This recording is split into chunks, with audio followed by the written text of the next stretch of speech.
A radio announcement on Saturday in Israel brought tears. Chag Sukkot Lo Sameach. It's the holiday of Sukkot, and there is no joy. We read in Jeremiah, "Thus said God, a cry is heard from the heights of Ramah, wailing, bitter weeping, Rachel weeping for her children. She refuses to be comforted for her children who are gone."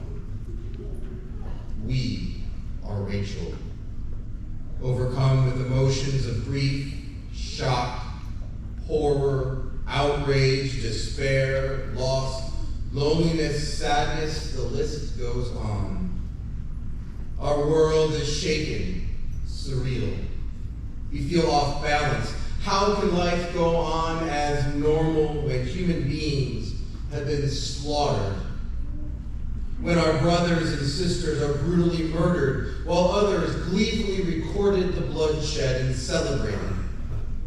How can we find comfort when young children and the elderly are being ripped from their homes and carted off as the spoils of war and hostages?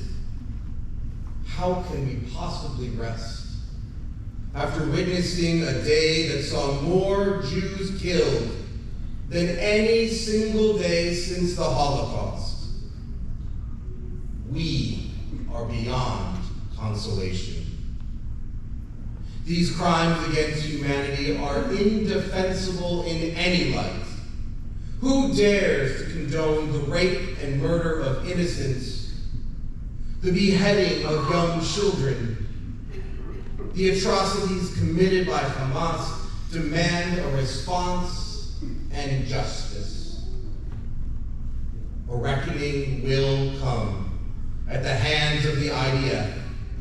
Hundreds of thousands have been called back into the reserves, and many more have volunteered. Young or old, they raise their hands to serve because they know they must defend their homeland, avenge the deaths of innocents, and act now to protect the lives of others. For we know that all of Israel remains at risk until the evil of Hamas has been wiped out and banished.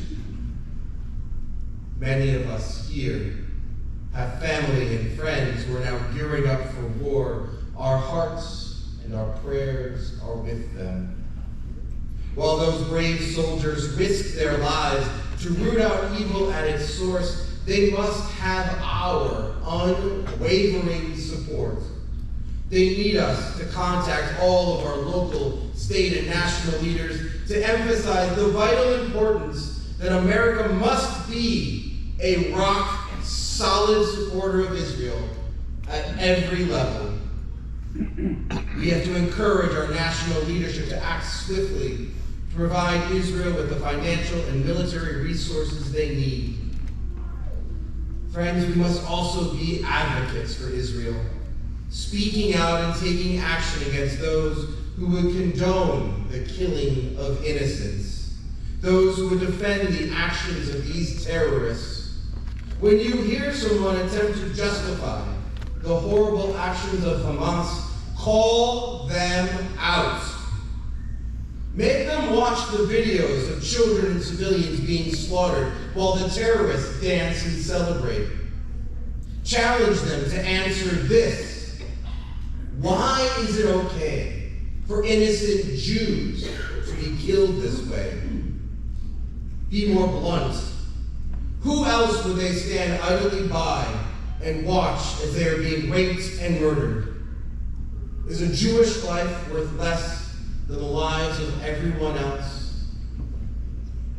If they question Israel's military response, drive home to them that no people should have to live in abject fear that their homes will be invaded, that rockets will land on them every single day.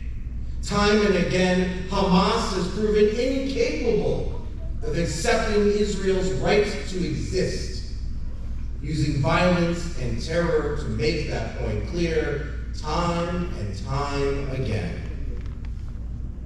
Israel has a right to exist, a right to defend itself and to enact justice for all those who have been killed.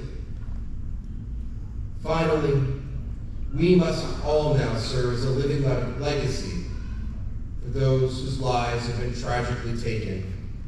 Each and every one of them was precious.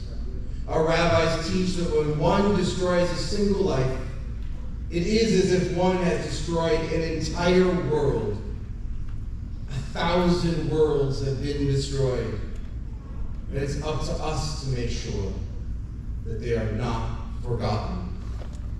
Right now on social media, a viral campaign is spreading the names, stories, and images of those who died on Saturday, as well as those who were taken hostage.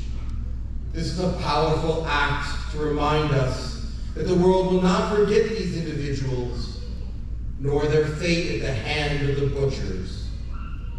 Join this campaign. Share the stories virtually or in person so that all of those who have been killed will continue to live on through us. I'd now like to invite Rabbi Boxman to share a personal story of her friend for us to hold in our hearts.